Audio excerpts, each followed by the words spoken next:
Welcome to the first section of Hazardous Drugs and Your Safety.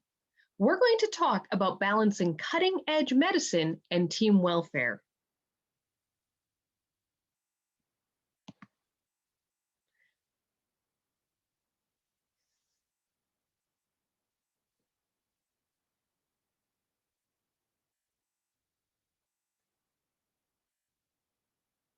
Welcome to the first section of Hazardous Drugs and Your Safety. We're going to talk about balancing cutting-edge medicine and team welfare. We'll start out with discussing exposure to hazardous drugs. In the next 10 minutes, you'll learn what is a hazardous drug. We'll also talk about the role of hazardous drugs. Are you aware of the what, where, and why regarding the hazardous drugs in your veterinary clinic? We'll talk about the routes of exposure and the power of no, combination practices you can say no to. What is a hazardous drug? It is a drug that can have serious impacts to your own health.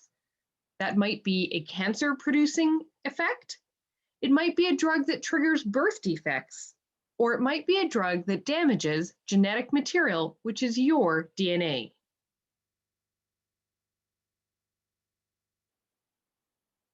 Hazardous drugs have a role to play in advanced veterinary medicine. One of the most exciting and interesting facets of veterinary medicine is how rapidly treatments evolve.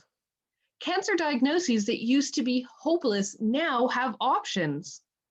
General practices, after thorough consultation and implementation of guidelines, have the ability to offer chemotherapy. Chemotherapeutics are one of the most obvious categories of hazardous drugs. Team safety must be paramount. Veterinary medicine and oncology is a growing area. Every primary care companion animal practice will encounter its share of oncology cases. This has never been truer since improvements in pet nutrition, widespread heartworm control, renewed emphasis on age-specific preventive pet health care, regular vaccinations, and senior pet screenings have led to a growing population of older dogs and cats. Knowledge of diagnosing and treating cancer is an essential part of comprehensive primary care. Just how prevalent is cancer? A large-scale, 2-decade demographic study of the Veterinary Medical Database, including 74,000 dogs, found that neoplastic disease or cancer was the most common terminal pathological process in 73 of 82 canine breeds. Cancer was the most common cause of death in dogs 1 year of age, with an incidence 3 times that of traumatic injury.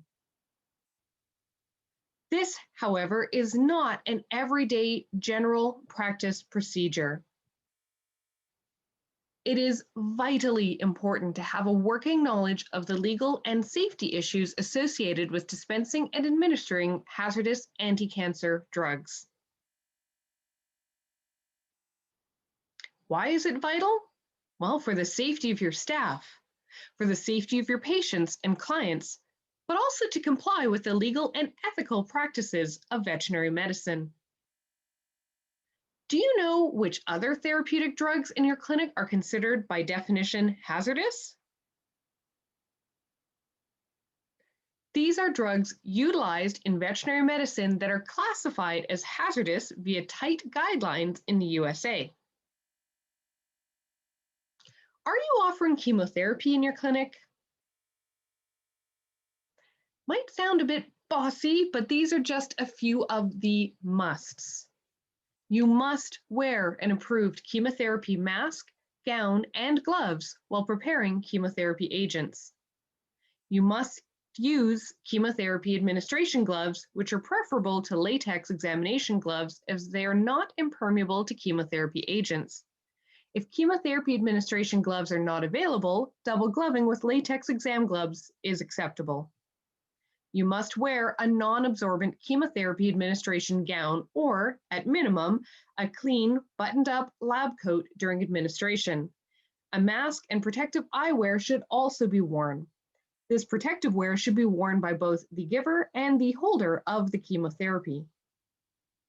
You must place all chemotherapy in a sealed plastic bag after it is prepared to reduce contamination of surfaces. Bossy is actually really good when it comes to safety. Possible routes of hazardous drug exposure include direct skin contact or puncture, inhalation of hazardous drug powders, sprayed droplets, or vapors, swallowing or ingestion of hazardous drug powders or aerosols, or oral exposure from surface contact, hand to mouth. You touch something and then touch your face. Splatter, spray, aerolization, or puncture activities while working with hazardous drugs which increase the potential for exposure via the above mechanisms include withdrawing devices, including needles from vials, transferring the drug from one container to another, unsafely recapping needles, or breaking open glass ampules. Be safe. Avoid danger. Some of the activities to avoid to help keep you safe are expelling air from a syringe used for a hazardous drug into the biologic safety cabinet environment and contaminating the air. Expelling any solution from a syringe into a hazardous waste container. Removing administration lines from infusion bags containing hazardous drugs. Priming intravenous administration lines with a hazardous drug solution. Placing gloved hands in or around your mouth or eyes. And this is the power of no.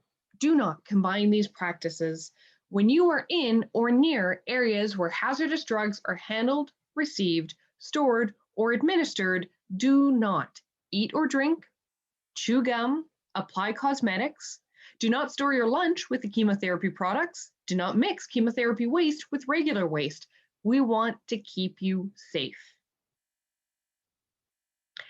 So keep going. This topic is vital. Next up, we'll be talking about the risks of hazardous drug exposure. Thank you for joining us for this first section, and we look forward to continuing on with you.